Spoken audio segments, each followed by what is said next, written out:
ఏదైతే కూటమి ప్రభుత్వం ప్రతిపక్షంలో ఉన్నప్పుడు బాబు వస్తే జాబ్ గ్యారంటీ అని నారా లోకేష్ గారు మేము అధికారంలో రాగానే 2,35,000 ప్రభుత్వ ఉద్యోగాలు భర్తీ చేస్తామని ప్రధాన హామీతో అధికారంలోకి వచ్చారు.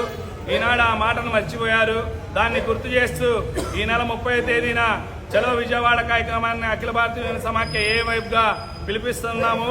నిరుద్యోగ రణబేరీ కార్యక్రమంతో మినిస్టర్ నారా లోకేష్ గారు ఆనాడు ప్రతిపక్షంలో ఉన్నప్పుడు యువగలం పాదయాత్రలో రాష్ట్ర వ్యాప్తంగా పాదయాత్ర చేసి 2,35,000 ప్రభుత్వ ఉద్యోగాలు భర్తీ చేస్తానని అధికారంలోకి వచ్చి ఆనాడు పాదయాత్రలో పాల్గొన్న నీ యొక్క అనుచరులకి, నీ యొక్క పార్టీ నేతలకి, నీ యొక్క కార్యకర్తలకి వివిధ కార్పొరేషన్లు చైర్మన్ల పోస్టులతో ఉద్యోగాలు భర్తీ చేసుకున్నారు.